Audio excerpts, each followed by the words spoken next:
Hi YouTube, and welcome back to Spoiler Alert with B. That's me. I'm B. And today we're going to talk about Speed 2 cruise control. The way that everybody does. They wake up on a Friday and they want to talk about Speed 2 cruise control. It was from 1997. It's the follow-up to, get this, Speed Uno. You didn't have to say one, but Speed. Anyways, it's not a good movie, and we're going to do this in a I have one good thing, two not so good things to talk about. I don't know. Is that a bad thing to... Anyways, yeah, so it's not a good movie. It takes place on a cruise ship that Sandra Bullock comes back to reprise her role as, I guess, woman who is attracted to policemen and bad situations because she gets into a relationship with another LAPD officer, but he's been lying to her about how cool of a police officer he is. She thinks that he's like on a bicycle on the beach, you know, like giving out parking tickets, and he's actually like Mr. Does Chases, and I don't know what role that is in the LAPD, but I guess there's the I just do chases cop or something. Anyways, it starts out with they're on bad footing because they've been together 7 months and he has not told her the truth about his job. So then he's like, I'm gonna make it up to you with a cruise, with the implication that he's gonna ask her to marry him, again, after 7 months.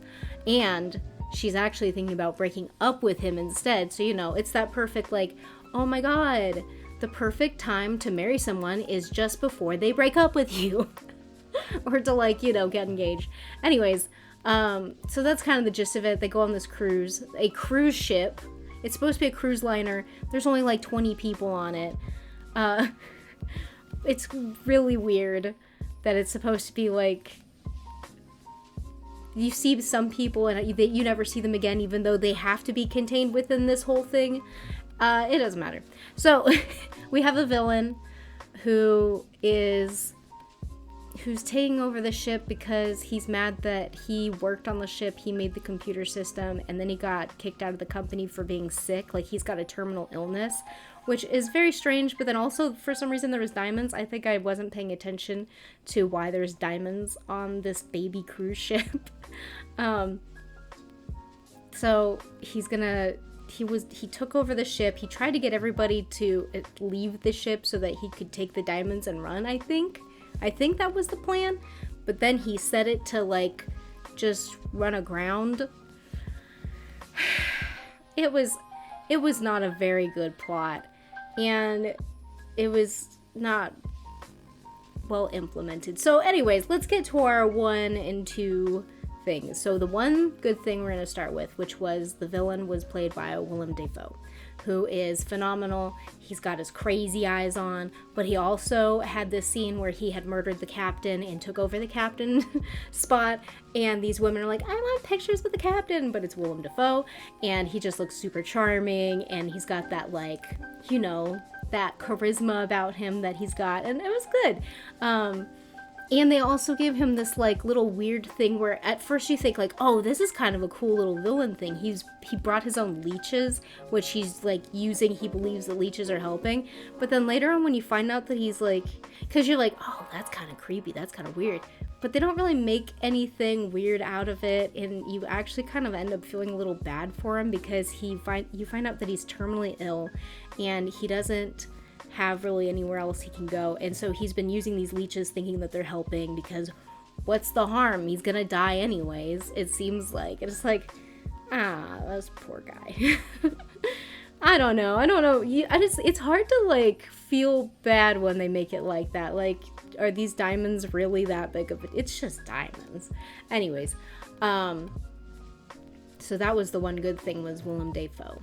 And I would say that Sandy coming back was also good. That was fun. It's fun that she came back. But I think they wrote her kind of stupid at the beginning of the movie.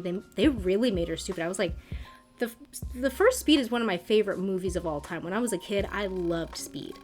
And I never really got that she was dumb or ditzy. And they start off with her being she's what's that thing Meg Ryan says?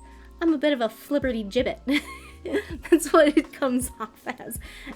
But then later on, she does get a little bit more, she like, locks in and is, she's being really brave, but the only reason she's being brave is so that you can see that her LAPD boyfriend is just so heroic and he's so good at everything. And it's all just a setup to show you just how heroic and smart and, oh my god, he's Mr. Police Hero super guy. And which is crazy. We're in the Caribbean. He doesn't have the jurisdiction out there, which is okay. A side note, there's a really funny bit about there's some people on vacation in the Caribbean. There's this guy and he's like, I'm on vacation, I'm being hassled by the LAPD. This guy can't even go on vacation. It doesn't help that the guy's black, and I'm just like, oh my god, that's way too on the nose. For 1997, that's way too on the nose. Anyways, so yeah, that's the good thing was the casting of that. The bad thing, number 2 thing, but the first of the not so good things is the casting, which was, I don't even know what's his name? Jason Patrick is. Apparently, he was 10 years before this in Lost Boys, which I'm sorry, I haven't seen yet, but I will. I'll watch it. And he apparently had a role in the 3rd Terrifier film, which is the only one that I haven't seen. So, I didn't know who this guy was, and it doesn't help that he's very bland, and it's almost to the point of it makes you angry to be watching him in this role, because not only is he bland, but you can't tell, it's hard to like, he's not emotionally emotionally selling himself to the audience either. He's just like, I'm cop guy. And you don't know if you can trust him or not. You don't understand anything about what's going on in his brain. It's just, he was so hard to try to get behind as a protagonist, because the whole time I'm like, something's wrong with this guy. I don't trust him. He didn't act the role of a good guy very well. I think he did a very dry behavior where it's like you could have plugged anybody else in there and they probably would have elicited a better emotion than that. But also to follow up Keanu Reeves with that was bad. And they made it all about him. It's not like they made Sandra Bullock the main character now. No, she quickly became a side character. It was all about him. And, frustrating. Okay. The third thing is completely different than casting. So that's good, right? The third thing is they worked so hard for this whole movie trying to stop this cruise ship or save these people, and by the end of it, I don't even think it was worth saving these people. So much worse stuff happened because they were all there and stayed on there and were trying to fight than if they had just gotten on the emergency boats and left and didn't stick around. Because he tried to get everybody evacuated off the villain. He was like, yeah, evacuate everybody. And we can't know what was going to happen if everybody evacuated. But I imagine if he was trying to evacuate people off, he wasn't trying to kill everybody. But by the end, not only did they run over all of these boats in the harbor, that there's no way nobody died if in their world. Like, obviously in which it's the most, or it was at one time, there might have been something that beat it out by now, but it was at that time the most expensive stunt ever done in Hollywood, crashing this giant cruise ship into a whole port that they had built and all these buildings they had built so that they could crash into it.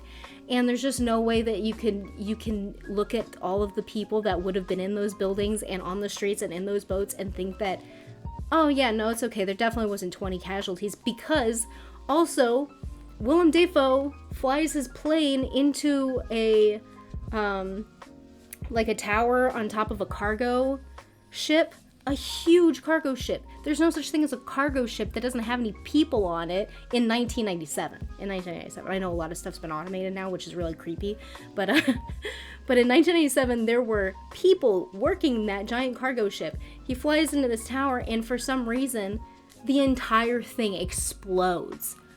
All of those people are dead. Like, you could not escape that exploded ship. And for what? It's like one of the first times at the end of the movie you're like, I know that they really want me to think that it was worth it, but it was not worth it. This sucked, and I think more people died because you did what you did. This is very LAPD. Anyways, yeah, so there is director commentary apparently, because we apparently had it on Blu-ray. We must have gotten it in like a bundle or something on eBay, and it was like, I don't know why we have it on Blu-ray. Anyways, yeah, so that's the movie, and you know, you could watch other things if you wanted to. You don't have to watch it. I would probably suggest you do something better with your time. Anyways, thank you so much for watching this. Please like and subscribe if you want to see more and watch another little chit chat. And I will see you next time. And go ahead and tell me what you thought. All right, bye guys. Bye bye bye bye bye bye. I'm always bouncing the camera at this point because I put my hand on the thing. Anyways, whatever. Bye.